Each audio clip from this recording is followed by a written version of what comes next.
Hi everyone, welcome to In the Fold. My name's Tom. And I'm Mike. And today we have a treat for you. It's a spectacular documentary titled Tickled. So when I discovered a strange video online, I knew I'd found my next story. CET, competitive endurance tickling group we got here. Competitive endurance tickling. So I told Jane O'Brien Media I'd like to do an interview. Instead of getting a yes or no, I got this. Association with a homosexual journalist is not something we will embrace. Shame on you, little gay Kiwis. Regards, Jane O'Brien Media. Tickled. Tickled is a movie that kind of starts off and you think it's going to be one thing, and then unassuming, yeah. It turns out to be something a little bit deeper. Something entirely different. I guess I would describe it as All the President's Men if Richard Nixon had a tickling fetish. So the movie is about David Farrier. He's a journalist that does like light stories, a lot of just kind of weird people doing weird hobbies. He was sent a link to competitive endurance tickling and contacted the company just to see if they could do a story about it. And because he was either gay or bisexual, something like that, they took a lot of offense to it. Yeah, they kind of deny him any accessibility. They call him names. Yeah, very offensive names. They're kind of shaming him, bullying him. So for something that seems like it was catered toward a gay audience, it's funny that the company that produces it is so anti-gay. Yeah. David finds this just as weird as we do, and he starts, as a good journalist does, digging a little deeper. This tickling wormhole was getting deeper. I mean, obviously it's just for fun. Is it just for fun? It's tickling. You know, I was young at the time, didn't think nothing of it, and I was like, $2,000, that's gonna be cool. The money is endless. This tickling empire is way bigger than we ever imagined. They have tickle cells all over the U.S. They're everywhere.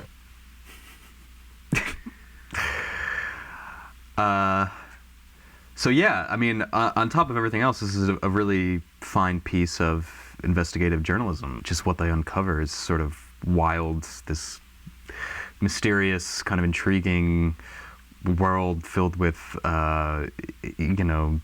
defrauding and identity theft and manipulation and bribery, cruel and sadistic harassment and exploitation and big money. They find some very strange individuals associated with this tickling. I mean, it's so absurd because it just keeps coming back to this word tickling.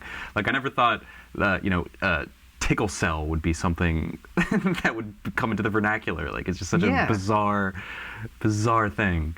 So what I like about Tickled is that it's like a personal story, you know, like it's this guy, and we're taking on a journey with him as he uncovers what's going on, and we're along for the ride, rather than like a cinema verite style documentary. So you like the voiceover narration and sort of the thread of the narrative, because it's telling story. Although you have to like the guy, you know, for movies like this, like it really hinges on his personality. And you're talking about Farrier. Yeah, David Farrier, the director. Yeah, he seems like a cool guy. I'd hang out with him. You know, he dresses cool. You look like some poor tourist that's getting ready to get on Space Mountain. I thought you might like this t-shirt. I thought it'd fit in as local if I bought this for $9. Yeah, you blend completely. He's got a cool personality, kind of a weird sense of humor. I mean, we're following him the whole time, and, he's clearly concerned and, kind of feels for the subjects that are, being attacked. And they have a lot of balls, too. Like, they go to LA, they show up at the building where they're filming. Yeah. And they both act very, very calm and, like, nonchalant about it all, which is, I'm sure that was very, like, premeditated. And I think that's a good testament to, for anyone trying to make a documentary like this, or anyone trying to investigate something. They're clearly just nice guys. And I think that, goes a long way in terms of giving you accessibility to people who might not want to talk about this kind of shit, because it's, clearly disturbing and has, pretty weird. And it's, fucked up their lives. And to even, sign whatever release they needed to sign to show, the videos of them being tickled is something that people probably are very reluctant to do. It's so many people that have taken part in this tickling competition, but we only found a couple of them that wanted to appear on camera and actually talk about what had happened to them, because they'd gone through such a traumatic sort of experience. They didn't want to kick it off again, or they just wanted to try and move on with their lives. The way that the company handles the fact that this journalist is sort of investigating them is so absurd, because when you look at the subject, it's just tickling. Like, it seems so innocuous. Kevin Clark mentions, there's no touching of genitals, or there's no caressing of nipples. And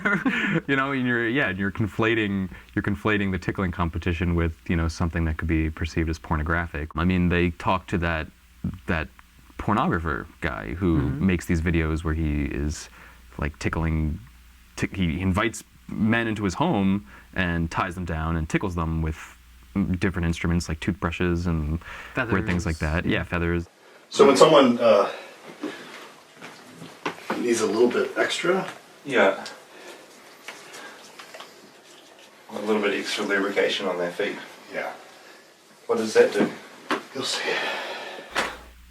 So, I mean, there is that it is, a genre of porn that you could look up and watch, and which I recommend. But there is a sort of like power or like dominance to it, you know?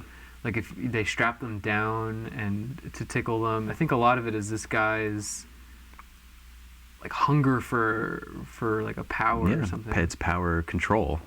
And I'm very reluctant to say the guy's name because I don't want to spoil anything. So I guess we should say, if you haven't seen the movie, go out and see it immediately. Like, even just watch the trailer. From the trailer, you're gonna want to watch the movie. It's streaming on HBO. Watch it. Jane O'Brien's a ghost. Okay, let's go. I'm breathing heavily. Yeah, Sam. We could hear laughter coming out of the vents. Oh my God. Oh my God. From now on, we're going to talk about spoilers, because there's a few twists that the movie takes. Quite a few. Yes. The first one is that, obviously, Jane O'Brien doesn't exist. It is an alias for a man. And I think we should, let's say his name at the same time. David D'Amato. David D'Amato, who is apparently Steve Bannon's brother, his twin brother. He takes a playbook out of Scientology. He goes after people, harasses them online. He'll go to people's work and show them these tickling videos if the people that are in them don't do what he says.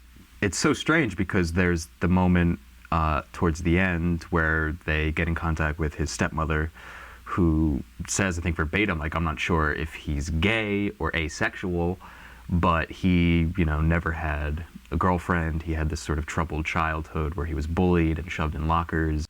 Not only do you get to see the film on HBO, but they also have this great epilogue to the film afterward too, and it talks about their releasing of the film and who shows up at the releasings, in the screenings of the film. Yeah.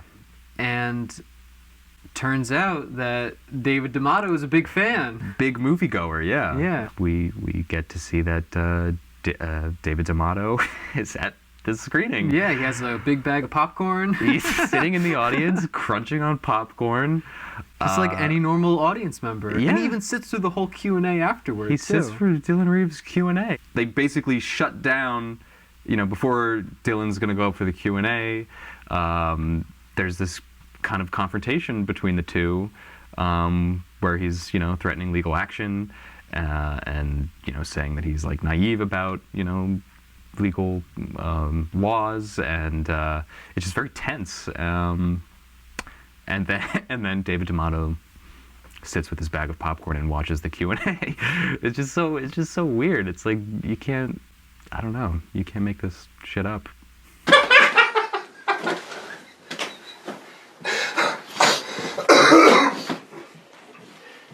Oh, yuck. So sweaty. I think we're done with the fight.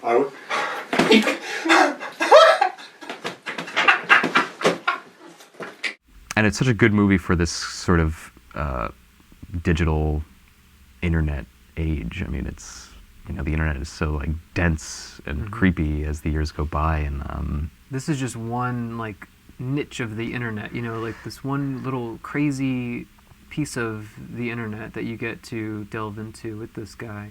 yeah. But you see him in person, and he says, you know, like, I hope this film is very successful. I hope it doesn't destroy your career, you know? Right, that's so strange, because because in the screening where he's sitting in the audience eating popcorn, he sort of turns into like Roger Ebert for a minute, and he goes, you know, there's certain elements of the film that I liked. I like the music and the cinematography, and it's like, but you're trying to like sue them, and why are you, you know, talking about the elements of the film that you enjoyed? But yeah, very weird contrast between his online personality and everything else, and then like, you know, how he behaves in person. It also exposes like how people get manipulated online too, and can end up doing like very like screwed up things. Like it almost turns into like a Black Mirror episode, you know? Yeah, and that's the thing. This movie does leave you with a very creeping kind of sense of paranoia. Yeah. It's weird seeing, you know, because clearly like Farrier and Dylan Reeve had to brush up on their, you know, like law studies in case there were these kind of confrontations as there was at, you know, these screenings. And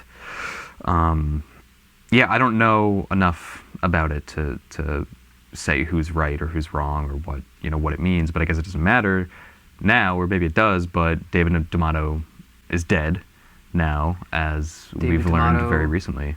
Yeah, David D'Amato died in early March. I'm not sure when this episode will go out, but the movie just came out in January 2016. It premiered at Sundance, so it's only been about a year since the movie came out, and now he's gone.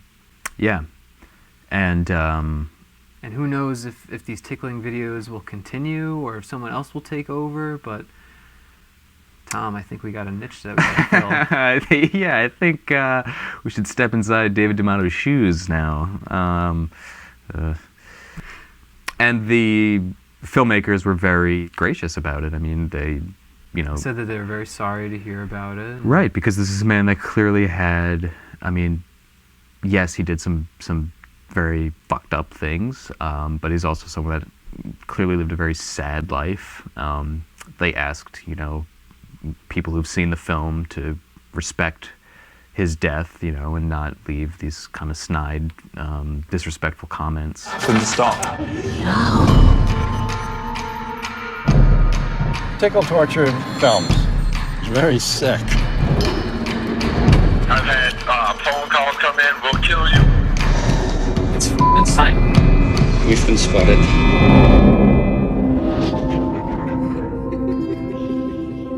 Maybe it'll turn you on. I don't know. Maybe I don't know. Maybe you'll discover a new fetish you didn't know you were into. Yeah.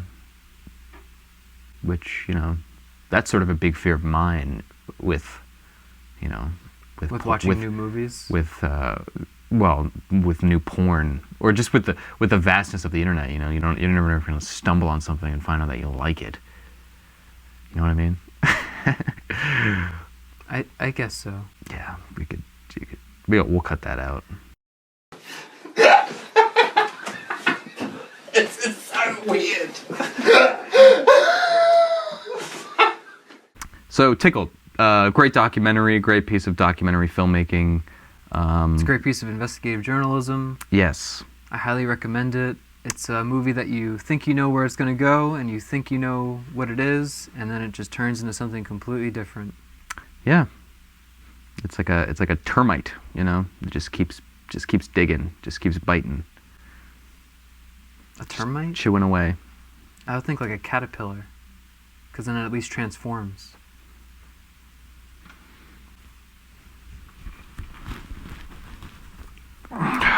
You ticklish? I am. Are you? Yeah.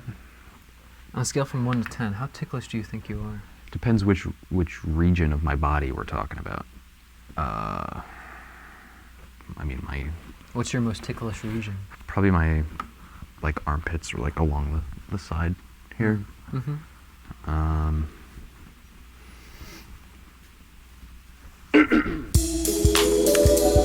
Did you see John Waters' top 10 movies of 2016? Tickled was on there, and Roar, because Roar was only released like recently. Look at that. You should look it up.